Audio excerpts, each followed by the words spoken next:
നമസ്കാരം. ഇപ്പോൾ കൊടുത്തിൻ്റെ പുതിയൊരു വീഡിയോയിലേക്ക് എല്ലാവർക്കും സ്വാഗതം. ഇപ്പോൾ ഇന്ന് നമ്മൾ ചെയ്തുകൊണ്ടിരുന്ന അതായത് chapter 3 motion in a straight ലൈനിൻ്റെ ബാക്കി ക്വസ്റ്റ്യൻസ് ആണ് ചെയ്യാനായിട്ട് പോണത്.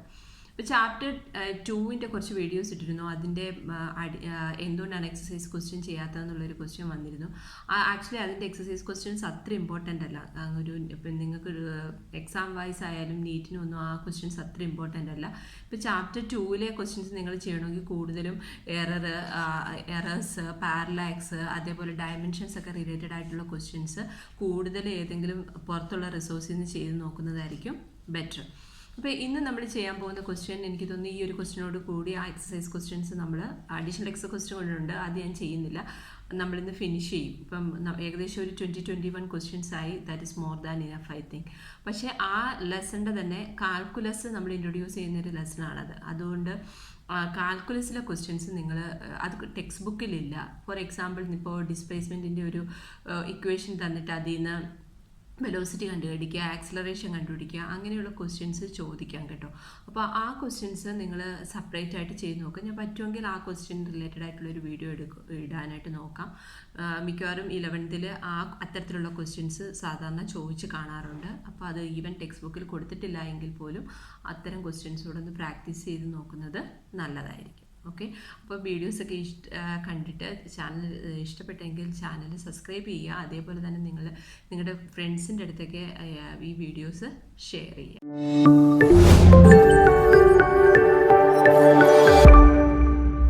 Let's have a look at the first question.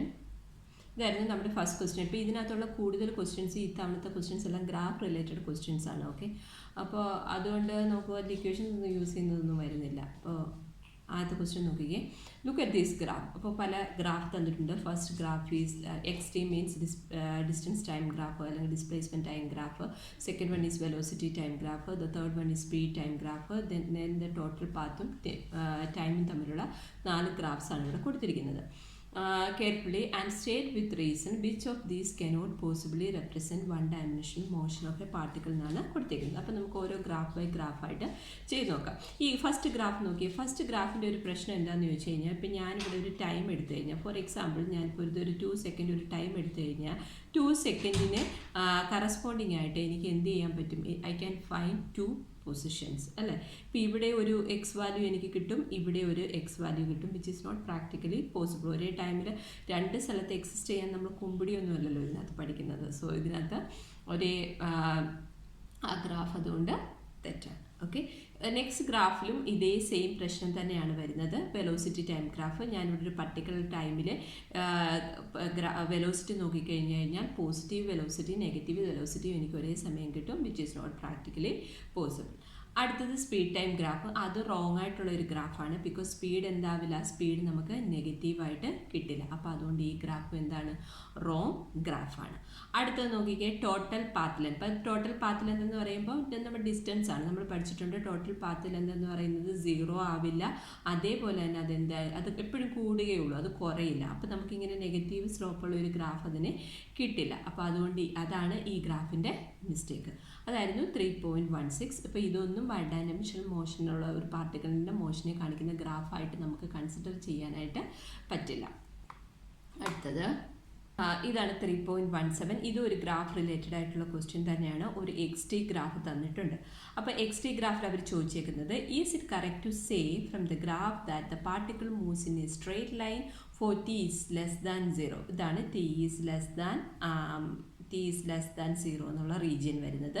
ഈ റീജിയനാണ് ടി ഈസ് ഗ്രേറ്റർ ദാൻ 0 എന്ന് പറയുന്നത്. അതായത് അവർ പറയുന്നത് ഇവിടെ നമുക്കറിയാം, ഇവിടെ ആണെങ്കിൽ ആ പൊസിഷൻ എന്ത് ചെയ്യുന്നില്ല, like it is not changing actually. The particle moves in a straight line for t is equal to less than 0 and on a parabolic path for t is equal to, ഇത് പരാബോളയാണ് ഗ്രാഫായിട്ട് കിട്ടുന്നത്. That doesn't mean that the object is moving in a parabolic path.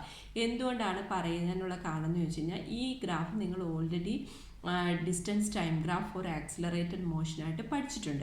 ഇപ്പോൾ ഈ ഒരു ഇതിനകത്ത് നിങ്ങൾക്ക് കാണാൻ പറ്റും, ഇതിൻ്റെ സ്ലോപ്പ് കണ്ടിന്യൂസ് ആയിട്ട് ചേഞ്ച് ചെയ്യുന്നു. അതായത് ഇതിനകത്ത് എന്തുണ്ട്, ഇതൊരു യൂണിഫോം വെലോസിറ്റി ഉള്ള മോഷൻ അല്ല. Here the velocity changes.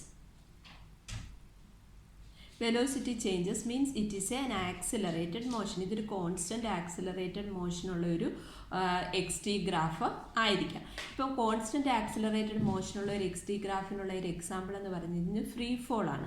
ഇപ്പോൾ ഫ്രീ ഫോളിൻ്റെ കേസിൽ അതിൻ്റെ വെലോസിറ്റി ചേഞ്ച് ചെയ്യുന്നുണ്ട്, അതൊരു ആക്സിലറേറ്റഡ് മോഷനാണ്, അതിൻ്റെ ആക്സിലറേഷൻ കോൺസ്റ്റൻറ്റുമാണ്. അപ്പോൾ അതിൻ്റെ മീനിങ് അതിൻ്റെ മൂവ്മെൻറ്റ് ഒരു പരാബോളിക് പാത്തൊന്നും അല്ലല്ലോ, അതും മോഷനിൻ്റെ സ്ട്രൈറ്റ് ലൈനാണ്. അപ്പോൾ എക്സ് ടി ഗ്രാഫ് പരാബോളിക് ഗ്രാഫായിട്ട് കിട്ടിയതിൻ്റെ മീനിങ് അതിൻ്റെ മോഷൻ പരാബോളിക് ആയിരിക്കും എന്നല്ല. Even though you are getting an xt graph which is parabolic, the motion can be straight line motion. ആ രീതിയിലാണ് ഈ ഗ്രാഫ് വന്നിരിക്കുന്നത്. അപ്പോൾ അതുകൊണ്ട് ഇതൊരു കറക്റ്റ് അല്ല. എഗെയിൻ ഇത് എക്സ് ടി ഗ്രാഫ് സ്ലോപ്പ് ഉണ്ട്, സ്ലോപ്പ് ചേഞ്ച് ചെയ്യുന്നു, so it is an accelerated motion. നമുക്കറിയാവുന്ന ഒരു എക്സാമ്പിൾ ഏതാ? എ സ്യൂട്ടബിൾ ഫിസിക്കൽ കോൺടെസ്റ്റ് ഏതാണ്? ഫ്രീ ഫോൾ ആണ്. അതായിരുന്നു ആ ക്വസ്റ്റ്യൻ. 3.18 നോക്കിക്കേ. ഈ 3.18 ക്വസ്റ്റ്യൻ സാധാരണ ചോദിക്കാറുള്ള ഒരു ക്വസ്റ്റ്യൻ ആണ് ഈ തീഫിൻ്റെയും പോലീസിൻ്റെയും ക്വസ്റ്റ്യന്. ഓക്കെ, റിലേറ്റീവ് വെലോസിറ്റിയുമായിട്ട് റിലേറ്റ് ചെയ്തിട്ടുള്ള ഒരു ക്വസ്റ്റ്യൻ ആണ്. A police van moving on A highway with a speed of 30. ഇപ്പം നമ്മുടെ കയ്യിൽ ഒരു പോലീസ് വാൻ ഉണ്ട്. ഓക്കെ, ഇതാണ് എൻ്റെ police van. Police van is moving with a velocity of 30 km/h. 30 km/hനെ 5/18 കൊണ്ട് മൾട്ടിപ്ലൈ ചെയ്തിട്ട് എന്താക്കി കൺവേർട്ട് ചെയ്യുക? മീറ്റർ/സെക്കൻഡ് ആയിട്ട് കൺവേർട്ട് ചെയ്യുക. അതിനെ ഡെസിമൽ ഫോമിലാക്കേണ്ട ആവശ്യം വരുന്നില്ല, അതിൻ്റെ ആ ഒരു ഫ്രാക്ഷൻ ഫോമിൽ തന്നെ വെക്കുന്നതായിരിക്കും നല്ലത്. So your velocity will be 25/3 metre second എന്ന് വരും. അപ്പോൾ അതിന് ഫ്രണ്ടിലായിട്ട് ഒരു തീഫിൻ്റെ കാറ് പോകുന്നുണ്ട്. തീഫിൻ്റെ കാറിൻ്റെ കേസിൽ എന്താണ്? Car speeding away with direction 192 km/h ആണ്. അപ്പോൾ 192 km/hനെയും 5/18 കൊണ്ട് നിങ്ങൾ മൾട്ടിപ്ലൈ ചെയ്യുക.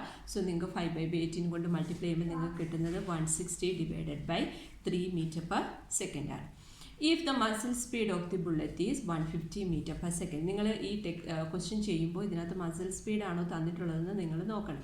അപ്പോൾ മസിൽ സ്പീഡ് എന്ന് ചോദിച്ചു കഴിഞ്ഞാൽ ബുള്ളറ്റിൻ്റെ വാനുമായിട്ട് റിലേറ്റ് ചെയ്തിട്ടുള്ള സ്പീഡാണ് ഈ 150 മീറ്റർ/സെക്കൻഡ് എന്ന് പറയുന്നത്. പക്ഷെ നമ്മൾ ഈ ബുള്ളറ്റിൻ്റെ വെലോസിറ്റി മാത്രം കണ്ടുപിടിക്കണം, അതായത് ഗ്രൗണ്ടിൽ നിൽക്കുന്ന ഒരു ഒബ്സർവർക്ക്. അപ്പോൾ ഗ്രൗണ്ടിലുള്ള ഒരു ഒബ്സർവർക്ക് ഈ വെലോസിറ്റി എത്ര ഉണ്ടായിരിക്കും എന്ന് നമ്മൾ കാൽക്കുലേറ്റ് ചെയ്യണം. അപ്പോൾ വി ബി നമ്മൾ എന്ത് കാൽക്കുലേറ്റ് ചെയ്യും? V B is equal to നമുക്ക് കാൽക്കുലേറ്റ് ചെയ്യാനായിട്ട് പറ്റും 150 ആണ് അതിൻ്റെ velocity plus velocity of the ഗ്രൗണ്ടിൽ നിൽക്കുന്ന ഒരാളെ സംബന്ധിച്ചിടത്തോളം, അതായത് ഒരു ഒബ്സർവറിനെ സംബന്ധിച്ചിടത്തോളം മസിൽ സ്പീഡും അതേപോലെ വാനിൻ്റെ സ്പീഡൂടെ കമ്പൈൻ ചെയ്തിട്ടാണ് ബുള്ളറ്റിൻ്റെ വെലോസിറ്റി ആയിട്ട് ഫീൽ ചെയ്യുന്നത്. സോ നമ്മൾ അത് നിങ്ങൾ നോക്കണം. ക്വസ്റ്റ്യൻ മസിൽ സ്പീഡ് ആണെങ്കിൽ തന്നിട്ടുള്ളതെങ്കിൽ അതെപ്പോഴും വാനിൽ നിന്നോ ട്രെയിനിൽ നിന്നോ എവിടെ നിന്നാണോ ഷൂട്ട് ചെയ്യുന്നത് ആ വെലോസിറ്റിയും കൂടെ നിങ്ങൾ എന്ത് ചെയ്യണം? അതിൻ്റെ കൂടെ ആഡ് ചെയ്യണം. അപ്പോൾ so it will become how much? It will become 475/3 metre second. ഇനിയിപ്പോൾ ഇതിൻ്റെ രണ്ടിൻ്റെയും കൂടെ റിലേറ്റീവ് വെലോസിറ്റി കണ്ടുപിടിച്ചാൽ മതി, തീഫിൻ്റെയും ബുള്ളറ്റിൻ്റെയും. കാരണം എത്ര വെലോസിറ്റിയോടുകൂടി ബുള്ളറ്റ് സ്ട്രൈക്ക് ചെയ്യുന്നുള്ളതാണ് question. Thief and bullet they are moving in the same direction, so find the relative velocity between the two. അപ്പോൾ റിലേറ്റീവ് വെലോസിറ്റി നമ്മൾ എങ്ങനെ കണ്ടുപിടിക്കും? Relative velocity is equal to V B minus വിയുടെ velocity of thief. ഇപ്പോൾ 475/3 minus 160/3. ഇപ്പോൾ ഇത് നിങ്ങൾ ചെയ്യുമ്പോൾ നിങ്ങൾക്ക് കിട്ടുന്നത് 315/3 which is equal to 105 metre second എന്ന് കിട്ടും. അപ്പോൾ അതായിരുന്നു അടുത്ത ക്വസ്റ്റ്യൻ. ഓക്കെ, ഇനി ഗ്രാഫ് റിലേറ്റഡ് ആയിട്ടുള്ള ക്വസ്റ്റ്യൻസ് ആണ് ഇനി റിമെയിൻ ക്വസ്റ്റ്യൻസ് എല്ലാം വരുന്നത്. നമുക്ക് 3 ഗ്രാഫ് തന്നിട്ടുണ്ട്. ആ 3 ഗ്രാഫിനും സ്യൂട്ടബിൾ ആയിട്ടുള്ള ഫിസിക്കൽ സിറ്റുവേഷൻസ് ആണ് ചോദിച്ചിട്ടുള്ളത്. അപ്പോൾ ആദ്യത്തെ ഗ്രാഫ് നമുക്ക് നോക്കാം. അടുത്ത ഗ്രാഫിൽ നോക്കിക്കാൻ ഞാൻ ഈ ഗ്രാഫിനെ പല പോർഷൻസ് ആയിട്ട് ഡിവൈഡ് ചെയ്യാനായിട്ടാണ് പോണത്. അപ്പോൾ ഇതെൻ്റെ ഫസ്റ്റ് വൺ ആണ്, T initial. Then this one I am taking as T1, this one I am taking as T2 and this one I am taking as T3. അപ്പോൾ നോക്കിക്കേ, TI മുതൽ T1 വരെ എന്താണ് ആ ഒബ്ജക്റ്റിന് സംഭവിക്കുന്നത്? ഒബ്ജക്റ്റിൻ്റെ പൊസിഷൻ ചേഞ്ച് ചെയ്യുന്നില്ല. That means the object is at rest. ഇപ്പോൾ ഒരാൾ ഹോൾഡ് ചെയ്തിരിക്കുകയാണ്, അങ്ങനെ എന്തെങ്കിലും ആണെങ്കിൽ the object is at rest. Then T1 to T3 നോക്കിക്കേ, T1 to 3യിലേക്ക് അതിൻ്റെ പൊസിഷൻ ചേഞ്ച് ചെയ്യുന്നു, സ്ട്രെയിറ്റ് ലൈനാണ്. സോ കോൺസ്റ്റൻറ്റ് സ്പീഡോടുകൂടി അതൊരു ഡയറക്ഷനിലേക്ക് മൂവ് ചെയ്യുന്നു. പിന്നെ ഒരു പർട്ടിക്കുലർ പോയിന്റിൽ എത്തിയതിന് ശേഷം അത് തിരിച്ച് വരും. ഓക്കെ, സോ മൂവിങ് ഫോർവേഡ് ഉണ്ട്, then moving forward. For example ഒരിടത്ത് മൂവിങ് ഫോർവേഡ് എന്ന് വെച്ച് കഴിഞ്ഞാൽ ഒരാളുടെ കയ്യിലായിരുന്നു ഇരുന്നത്, അയാളിങ്ങനെ എറിഞ്ഞു, ഒരു ഭിത്തിയിൽ പോയി ഇടിച്ചു. അപ്പോൾ ആ ഭിത്തിയിൽ ഇടിക്കുന്നിടം വരെ എന്നിട്ട് തിരിച്ചു വന്നു. അതാണ് ഈ പോയിന്റിന് ശേഷം വരുന്നത്. അത് മൂവ് ഫോർവേഡ് ചെയ്തു, ഒരു വോളിൽ ഇടിച്ചു, ദെൻ എന്ത് ചെയ്തു, ബാക്ക്വേഡ് വന്നു. പക്ഷെ ബാക്ക്വേഡ് വന്നപ്പോഴത്തെ പ്രശ്നം എന്താണെന്ന് ചോദിച്ചു കഴിഞ്ഞാൽ, ബാക്ക്വേഡ് വന്നപ്പോൾ ഇപ്പം ഞാനൊരു ബോൾ എറിഞ്ഞു, അതൊരു ഭിത്തിയിൽ ഇടിച്ചു, ആ ഭിത്തിയിൽ നിന്ന് തിരിച്ച് വന്ന് അത് എൻ്റെ കയ്യിലല്ല തിരിച്ചു വരുന്നത്, എൻ്റെ ബാക്കിൽ നിൽക്കുന്ന ഒരാളുടെ കയ്യിലേക്ക് തിരിച്ചു വരുന്ന ഒരു സിറ്റുവേഷനാണ്. നിങ്ങൾ നോക്കിക്കേ, അതായത് നേരത്തെ ഇതിൻ്റെ പൊസിഷൻ ഇത് 0-യിലേക്കല്ല വരുന്നത്, 0-യ്ക്കും താഴെയുള്ള ഒരു പൊസിഷനിലേക്കാണ്, അതായത് വേറൊരു പൊസിഷനിലേക്കാണ് അത് എന്ത് ചെയ്യുന്നത്, തിരിച്ചു വരുന്നത്. പിന്നെ അയാൾ ആ ബോൾ പിടിച്ചു, അയാൾ എന്ത് ചെയ്തു, ആ ബോൾ പിടിച്ചു, അയാളുടെ കയ്യിൽ അത് റെസ്റ്റ് ആയിട്ടിരുന്നു. അതാണ് ഈ സിറ്റുവേഷനിൽ കൊടുത്തേക്കുന്നത്. അതാണ് അതിൻ്റെ ഫിസിക്കൽ സിറ്റുവേഷനായിട്ട് പറയുന്നത്. ഒരാളൊരു ബോൾ എറിഞ്ഞു, ഒരു ഭിത്തിയിൽ കൊണ്ടു, ഭിത്തിയിൽ നിന്ന് തിരിച്ചു വന്ന് എൻ്റെ കയ്യിൽ വരുന്നതിന് പകരം എൻ്റെ ബാക്കിൽ നിന്ന ഒരാളുടെ കയ്യിലേക്ക് അത് വന്നു. അതാണ് അതിൻ്റെ ഫിസിക്കൽ സിറ്റുവേഷൻ. നെക്സ്റ്റ് വൺ നോക്കിക്കേ. നെക്സ്റ്റ് വണ്ണിൻ്റെത് ഒരു വെലോസിറ്റി ഉണ്ടായിരുന്നു. വെലോസിറ്റി പോസിറ്റീവ് വെലോസിറ്റിയാണ്. പോസിറ്റീവ് വെലോസിറ്റി കുറഞ്ഞു വന്നു, 0 ആയി. പിന്നെ വെലോസിറ്റി കൂടി ഓപ്പോസിറ്റ് ഡയറക്ഷനിൽ. എവിടെയാണ് വെലോസിറ്റി ഇങ്ങനെ ആദ്യം മാക്സിമം ആയിരുന്നു, പിന്നെ അത് കുറഞ്ഞ് 0 ആയി, പിന്നെ അത് വീണ്ടും കൂടി ഓപ്പോസിറ്റ് ഡയറക്ഷനിൽ കൂടി വരുന്നത് ഫ്രീ ഫോളിൻ്റെ കേസാണത്.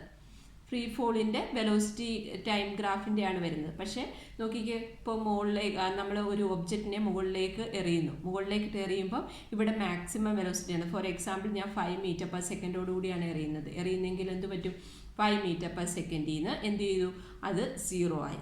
പിന്നെ 0-യിൽ നിന്ന് അത് എന്ത് ചെയ്തു, താഴേക്ക് ഓപ്പോസിറ്റ് ഡയറക്ഷനിൽ വന്നു, അവിടെ 5 മീറ്റർ പെർ സെക്കൻഡ് ആയിട്ട്. അപ്പോൾ ഗ്രൗണ്ടുമായിട്ട് ടച്ച് ചെയ്യുന്നത് കാരണം എന്ത് ചെയ്തു, അതിൻ്റെ വെലോസിറ്റി കുറയുന്നത് കാരണം അത് നേരത്തെ അത്ര വീണ്ടും ബൗൺസ് ചെയ്യത്തില്ല, അത് വീണ്ടും മുകളിലേക്ക് പോയിട്ട് വീണ്ടും അത് 0 ആകുന്നു, പിന്നെ അത് താഴേക്ക് വരുന്നു. ഇങ്ങനൊരു സിറ്റുവേഷനാണത്. ഇപ്പോൾ ഫ്രീ ഫോൾ എന്ന് വെച്ചാൽ അവിടെ എനർജി ലോസ് ഉണ്ട്, അതുകൊണ്ടാണ് എന്ത് ചെയ്യുന്നത്, വെലോസിറ്റി ഇങ്ങനെ കുറഞ്ഞ് വരുന്നത്. അതായിരുന്നു ഈ graph. Next one is an acceleration time graph. ഇവിടെ നോക്കിക്കേ, ഇവിടെ ഞാൻ ഈ ടൈം Ti എന്ന് കൊടുക്കുന്നു, ഇതെൻ്റെ T1, ഇതെൻ്റെ T2 ആഫ്റ്റർ T2. അപ്പം എന്തൊക്കെ, Ti തൊട്ട് T1 വരെ എന്താ സംഭവിക്കുന്നത്, Ti തൊട്ട് T1 വരെ ഒബ്ജക്റ്റിൻ്റെ എന്താണ്, ആക്സിലറേഷൻ 0 ആണ്. ആക്സിലറേഷൻ 0 ആണെന്ന് ചോദിച്ചു കഴിഞ്ഞാൽ വെലോസിറ്റി എന്താണ്, കോൺസ്റ്റൻ്റ് ആണ്. അപ്പോൾ കോൺസ്റ്റൻറ്റ് വെലോസിറ്റിയോടുകൂടി മൂവ് ചെയ്യുന്ന ഒരു ഒബ്ജക്റ്റിന് സഡൻലി ഒരു സ്പൈക്കിന് ആക്സിലറേഷൻ വരുന്നു. അത് വളരെ ചെറിയ ടൈം ഇൻ്റർവെല്ലാണ്. T1-ഉം T2-ഉം തമ്മിലുള്ള ടൈം ഇൻ്റർവെൽ നോക്കിയാൽ വളരെ ചെറിയൊരു ടൈം ഇൻ്റർവെല്ലിൽ വലിയൊരു ആക്സിലറേഷൻ ഉണ്ടാവുന്നു, അല്ലെ, പെട്ടെന്നൊരു സ്പൈക്കാണ് അവിടെ ഉണ്ടാവുന്നത്. അപ്പം അതിനെ പറയുന്ന പേര് എന്താണ്, ഇമ്പൾസ് ആണ്, അല്ലേ. Large force acting on a very short interval of ടൈമിനെയാണ് നമ്മൾ ഇമ്പൾസ് എന്ന് പറയുന്നത്. അപ്പോൾ ഇമ്പൾസ് ആണ് അവിടെ ആക്സിലറേഷൻ പ്രൊഡ്യൂസ് ചെയ്യുന്നത്. പിന്നെ എന്ത് ചെയ്യുന്നു, പിന്നെ അത് ആ ഒരു T1-നും T2-നും ഇടയ്ക്ക് അതിനകത്ത് ഒരു ഇമ്പൾസ് ആക്ട് ചെയ്യുന്നു. അതിനുശേഷം എന്ത് ചെയ്യുന്നു, വീണ്ടും അത് കോൺസ്റ്റൻറ്റ് വെലോസിറ്റിയോടുകൂടി മൂവ് ചെയ്യുന്നു after T2. Okay, T2 greater than T2-ൽ വീണ്ടും അത് എന്ത് ചെയ്യുന്നു, കോൺസ്റ്റൻറ്റ് വെലോസിറ്റിയോടുകൂടി മൂവ് ചെയ്യുന്നു. അപ്പോൾ അതാണ് ഡിസ്ക്രിപ്ഷൻ. ഫോർ എക്സാമ്പിൾ, ഇപ്പോൾ നമ്മളൊരു ബാറ്റ് ചെയ്യുന്ന ഒരാളുടെയൊക്കെ ഒരു ബോൾ നമ്മൾ എറിഞ്ഞു കൊടുക്കുമ്പോൾ അയാൾ ബാറ്റ് വെച്ചിട്ട് അതിനെ ഓപ്പോസിറ്റ് ഡയറക്ഷനിൽ സ്ട്രൈക്ക് ചെയ്യുന്ന എക്സാമ്പിൾ നമുക്ക് പറയാനായിട്ട് പറ്റും. ബിക്കോസ് അവിടെ എന്ന് പറഞ്ഞു കഴിഞ്ഞാൽ ഇമ്പൾസ് സൈസ് ഒരു ലാർജ് ബാറ്റ് ഉപയോഗിച്ചുകൊണ്ട് അയാൾ ഒരു large force short interval of ടൈമിലേക്കാണ് കൊടുക്കുന്നത്. അപ്പോൾ അതുകൊണ്ട് നമുക്ക് എന്ത് ചെയ്യാം, അതൊരു ഫിസിക്കൽ കോൺടെസ്റ്റ് ആയിട്ട് പറയാനായിട്ട് പറ്റും. അതായിരുന്നു 3.2. നോക്കിക്കേ, നമുക്കൊരു XT ഗ്രാഫ് തന്നിട്ടുണ്ട്. You learn about give signs of position, velocity and acceleration variables of the particle. 0.3-ൽ 1.2-ൽ -1.2-ൽ. അപ്പോൾ 0.3 എന്ന് പറയുമ്പോൾ സംവാട്ട് ഹിയർ ആയിരിക്കും നമുക്ക് വരുന്നത്. So we can take this point as 0.3 and 1.2 എന്ന് പറയുമ്പോൾ സംവാട്ട് ഹിയർ ആയിരിക്കും 1.2 വരുന്നത്. അതേപോലെ തന്നെ ഈ ആക്സിസിൽ -1.2 എന്ന് പറയുമ്പോൾ -1.2 ഇവിടെ ആയിരിക്കും വരുന്നത്. അപ്പോൾ 0.3-ൽ നോക്കിക്കേ, 0.3-ൽ എക്സ് എന്താണ്, 0.3 സെക്കൻഡിൽ എക്സിൻ്റെ പൊസിഷൻ എന്താണ്, നെഗറ്റീവ് ആക്സിസിലാണ്. So less than 0. അപ്പോൾ ആ പോയിന്റിലെ സ്ലോപ്പ് നോക്കിക്കേ, സ്ലോപ്പ് താഴേക്കാണ് വരുന്നത്. അതുകൊണ്ട് തന്നെ വെലോസിറ്റി എന്താണ് വരുന്നത്, velocity will be less than 0. പക്ഷേ അതിനുശേഷം നിങ്ങൾക്ക് ആ ഗ്രാഫിൻ്റെ ഇത് നോക്കിക്കേ, അതിനുശേഷം വെലോസിറ്റി എന്ത് ചെയ്യുകയാണ്, കൂടുകയാണ് ചെയ്യുന്നത്. അതായത് വെലോസിറ്റി ഇപ്പോൾ കുറയാണ്, but doesn't mean that it is going down, it is having a tendency to go up. So acceleration നമുക്ക് എന്തായിട്ട് എടുക്കാം, പോസിറ്റീവായിട്ട് എടുക്കാനായിട്ട് പറ്റും. അടുത്തത് 1.2. ഈ ഒരു സെയിം ഐഡിയ തന്നെ നിങ്ങൾ 1.2 നോക്കി നോക്കിയത്. 1.2 നിങ്ങൾ നോക്കുമ്പോൾ എന്ത് പറ്റും, x is greater than 0, V is greater than 0. A എന്ത് വരും, എ ഈ ഗ്രാഫിന് താഴോട്ട് പോകാനുള്ള ടെൻഡൻസിയാണ് ഉള്ളത്, അതുകൊണ്ട് തന്നെ എ ഈസ് ലെസ് ദാൻ 0 എന്ന് നമുക്ക് എഴുതാനായിട്ട് പറ്റും. ഇനി അടുത്തത് -1.2 സെക്കൻഡ് നോക്കിയേ. -1.2 സെക്കൻഡ് എന്ന് പറയുമ്പോൾ ഇവിടെ ആയിട്ടാണ് വരുന്നത്. ഇവിടുത്തെ ആ ഒരു ഇത് നോക്കിക്കേ, X is greater than 0, X is greater than 0, B is, X is greater than 0 ആണോ, അല്ല, എക്സ് ഈസ് ലെസ് ദാൻ 0 ആണ്. X is less than 0. അതേപോലെ തന്നെ സ്ലോപ്പ് നോക്കിക്കേ, സ്ലോപ്പ് ഇങ്ങനത്തെ ഒരു സ്ലോപ്പാണ് വരുന്നത്. ഇപ്പം ഈ കേസിൽ ഇത് നെഗറ്റീവാണ്. നെഗറ്റീവ് ആയത് കാരണം ഇതിൻ്റെ എന്താണ്, നമുക്ക് ഈ ഒരു വി നമുക്ക് പോസിറ്റീവായിട്ട് എടുക്കേണ്ടി വരും, എയും നമുക്ക് പോസിറ്റീവായിട്ട് എടുക്കേണ്ടി വരും. എന്തുകൊണ്ടാണ് വി ഇവിടെ പോസിറ്റീവായി എടുക്കുന്നതെന്ന് വെച്ചാൽ നിങ്ങൾ dx/dt എന്നുള്ള ആ ഒരു ഇത് ഉപയോഗിച്ച്, കാരണം ആദ്യം പറഞ്ഞ ഒരു സിറ്റുവേഷൻ അല്ല, ഇവിടെ ടൈമും നെഗറ്റീവാണ്, പൊസിഷനും നെഗറ്റീവാണ്, അതുകൊണ്ട് വെലോസിറ്റി എന്തായിട്ട് മാറും, പോസിറ്റീവായിട്ട് മാറും. ആക്സിലറേഷനും എന്താണ്, അത് വെലോസിറ്റി കൂടുന്നതിനനുസരിച്ച് അത് ആക്സിലറേറ്റഡ് മോഷനായിട്ട് മാറും. അങ്ങനെയാണ് നമ്മളത് എക്സ്പ്ലെയിൻ ചെയ്യുന്നത്. സെയിം സെൻസ് തന്നെയാണ്, but the problem is that നിങ്ങൾ സ്ലോപ്പ് കണ്ടുപിടിക്കുമ്പോൾ നിങ്ങൾ സാറിന് dy/dx അല്ല വെച്ചിട്ടല്ലേ നമ്മൾ സ്ലോപ്പ് കണ്ടുപിടിക്കുന്നത്. അപ്പോൾ ഇവിടെ പൊസിഷനും നെഗറ്റീവാണ്, ടൈമും നെഗറ്റീവാണ്, അതുകൊണ്ട് ക്യാൻസൽ ആയിട്ട് വരും. പക്ഷെ ഫസ്റ്റ് കേസിൽ അങ്ങനെയല്ല വരുന്നത്. ഫസ്റ്റ് കേസിൽ ടൈം പോസിറ്റീവാണ്, പൊസിഷൻ നെഗറ്റീവാണ്, അതുകൊണ്ട് നമുക്ക് വെലോസിറ്റി എന്തായിട്ട് എടുക്കാൻ പറ്റും, നെഗറ്റീവായിട്ട് എടുക്കാനായിട്ട് പറ്റും. അതായിരുന്നു ആ ക്വസ്റ്റ്യൻ. ഓക്കെ, ഇപ്പോൾ ഈ ക്വസ്റ്റ്യൻ നോക്കിക്കേ, gives X t graph of A particle in one dimensional motion. ഇപ്പോൾ എക്സ് ടി ഗ്രാഫാണ്, എവിടെയാണ് അതിൻ്റെ ആവറേജ് സ്പീഡ് ഗ്രേറ്റസ്റ്റും ലീസ്റ്റും ആയിരിക്കുന്നതെന്നാണ് ക്വസ്റ്റ്യൻ ചോദിച്ചേക്കുന്നത്. ഇപ്പോൾ സ്ലോപ്പ്, എക്സ് ടി ഗ്രാഫിൻ്റെ സ്ലോപ്പാണ് നമുക്ക് എന്ത് തരുന്നത്, സ്പീഡ് തരുന്നത്. അപ്പോൾ നമ്മൾ അവിടെ സ്ലോപ്പ് വരച്ച് നോക്കിക്കഴിഞ്ഞാൽ എവിടെയാണ് കൂടുതൽ സ്ലോപ്പ് എന്ന് പറയുമ്പോൾ നമ്മൾ ആ സ്ലോപ്പ് എന്നുള്ള മീനിങ് നമ്മൾ എങ്ങനെയാണോ ലിറ്ററലി എടുക്കുന്നത് ആ മീനിങ് തന്നെയാണ് വരുന്നത്. അപ്പോൾ ഇവിടെ ഗ്രേറ്റസ്റ്റ് സ്ലോപ്പ് വരുന്നത് എവിടെയാണ്, ഗ്രേറ്റസ്റ്റ് സ്പീഡ് വരുന്നത് എവിടെയായിട്ടാണ് വരുന്നത്, 3യിലാണ് വരുന്നത്. ലീസ്റ്റ് വരുന്നത് എവിടെയാണ് വരുന്നത്, ലീസ്റ്റ് വരുന്നത് 2യിലാണ്. Okay, give the sign of average velocity for each interval. ഈ ആവറേജ് വെലോസിറ്റിയുടെ സൈൻ എന്തായിരിക്കും എന്നാണ് ചോദിച്ചേക്കുന്നത്. അത് നമുക്കറിയാം, ഇവിടെ പോസിറ്റീവാണ്, ഇവിടെയും പോസിറ്റീവാണ്, ഇവിടെ നെഗറ്റീവാണ്, ബിക്കോസ് നെഗറ്റീവ് ആക്സിസിലേക്കാണ് അത് പോയിരിക്കുന്നത്. അങ്ങനെയാണ് ആ ക്വസ്റ്റ്യൻ നമ്മൾ ചെയ്യാനായിട്ട് പോണത്. അടുത്ത ക്വസ്റ്റ്യൻ ആണ്, ഫിഗർ നമുക്കൊരു സ്പീഡ് ടൈം ഗ്രാഫാണ് ചോദിച്ചേക്കുന്നത്. അതിനെ 3 ഇൻ്റർവെൽസ് ആയിട്ട് ഡിവൈഡ് ചെയ്തിട്ടുണ്ട്. 3 equal intervals of time are shown, in which interval is the average acceleration greatest. അപ്പോൾ സ്പീഡ് ടൈം ഗ്രാഫ് ആയതുകൊണ്ട് തന്നെ ആക്സിലറേഷൻ എങ്ങനെയാണ് കണ്ടുപിടിക്കുന്നത്, slope of speed time graph will give you acceleration. So ഇവിടെ ഒരെണ്ണം ഉണ്ട്, ഇവിടെ ഇങ്ങനെയുണ്ട്, ഇവിടെ ഇങ്ങനെയുണ്ട്. ഇപ്പം നിങ്ങൾക്ക് ഇതിനകത്ത് ഏതാണ് ആക്സിലറേഷന് ഏറ്റവും കൂടുതൽ സ്ലോപ്പ് ഉള്ളതായിട്ട് നിങ്ങൾക്ക് ഫീൽ ചെയ്യുന്നത്? എനിക്ക് തോന്നുന്നത് 2 ആണ്. അപ്പോൾ 2 ആണ് നമ്മുടെ ഗ്രേറ്റസ്റ്റ് ആക്സിലറേഷൻ ഉള്ളത്. ഗ്രേറ്റസ്റ്റ് എ ഉള്ളത് 2യിലാണ്. Okay, choosing the positive direction as the constant direction of motion, give the signs of b and a in 3 interval. B and 3, b എങ്ങനെയായിരിക്കും സ്പീഡ്, ബിയുടെ വാല്യൂ എന്തൊക്കെയായിരിക്കും വരുന്നത്, ഇവിടെ 1ലും 2ലും 3യിലും ബിയുടെ വാല്യൂ എന്താണ് വരുന്നത്, പോസിറ്റീവാണ് വരുന്നത്. സ്പീഡ് ഇവിടെ പോസിറ്റീവാണ്, ഇവിടെ പോസിറ്റീവാണ്, ഇവിടെ പോസിറ്റീവാണ്. പക്ഷേ ആക്സിലറേഷൻ എന്താ നിങ്ങൾക്ക് തോന്നുന്നത്, 2ൽ നോക്കിക്കേ സ്പീഡ് കുറഞ്ഞല്ലേ വരുന്നത്. അപ്പോൾ ആക്സിലറേഷൻ ഇവിടെ എന്തായിരിക്കും, ഈ ഭാഗത്ത് ആക്സിലറേഷൻ എന്തായിരിക്കും വരുന്നത്, ഈ ഭാഗത്ത് ആക്സിലറേഷൻ നെഗറ്റീവാണ് വരുന്നത്. ബാക്കി ഭാഗങ്ങളിലെല്ലാം ആക്സിലറേഷൻ എന്തായിരിക്കും, പോസിറ്റീവായിട്ടായിരിക്കും വരുന്നത്. അടുത്ത് നോക്കിക്കേ, what are the accelerations at the point a b c d. A, b, c, d, അവിടെയൊക്കെ ഏകദേശം കോൺസ്റ്റന്റ് സ്പീഡ് വരുന്ന സ്ഥലങ്ങളാണ്. So acceleration will be equal to 0. Again ഈ ഗ്രാഫിനകത്ത് ആദ്യം ചോദിച്ചേക്കുന്നത് ആക്സിലറേഷൻ കണ്ടുപിടിക്കാനാണ്. സോ ഫൈൻഡ് ദ സ്ലോപ്പ് നോക്കുമ്പോൾ നമുക്ക് ഏറ്റവും കൂടുതൽ സ്ലോപ്പായിട്ട് തോന്നുന്നത് സെക്കൻഡാണ്. So acceleration is greatest over there. Then you have to find the signs of velocity and acceleration. അപ്പോൾ വെലോസിറ്റി ഇവിടെ എല്ലായിടത്തും പോസിറ്റീവാണ് വരുന്നത്, ആക്സിലറേഷൻ നെഗറ്റീവ് വരുന്നത് സെക്കൻഡിൽ മാത്രമാണ്, ബിക്കോസ് അതിങ്ങനെ താഴോട്ടാണ് വരുന്നത് കാരണം. പിന്നീട് ABCD എന്ന് പറയുന്നത് എല്ലാം ഒരു കോൺസ്റ്റൻറ്റ് സ്പീഡ് പോലെ ഗ്രാഫ് ഇങ്ങനെ സ്ലോപ്പ് ഇല്ലാതിരിക്കുന്നതായത് കാരണം സ്പീഡ് ഇവിടെ എല്ലാം എന്തായിരിക്കും, ആക്സിലറേഷൻ ഇവിടെ എല്ലാം എന്തായിരിക്കും, 0 ആയിരിക്കും. അപ്പോൾ ഇത്രയും ക്വസ്റ്റ്യൻസ് ആണ് നമ്മൾ ഇതിന് ചെയ്യാനായിട്ട് പോകുന്നത്. ഇനി വേണമെങ്കിൽ നമുക്ക് കുറച്ച് ക്വസ്റ്റ്യൻ കാൽക്കുലസ് റിലേറ്റഡ് ആയിട്ട് ചെയ്യാനായിട്ട് പറ്റും. ഓക്കെ, അപ്പോൾ ആ ക്വസ്റ്റ്യൻ നമുക്ക് അടുത്ത ക്ലാസ്സിൽ ചെയ്യാം. ഓക്കെ, ഇപ്പോൾ ചാനൽ സബ്സ്ക്രൈബ് ചെയ്യുന്ന കാര്യം മറക്കില്ല. So bye, see you in the next class.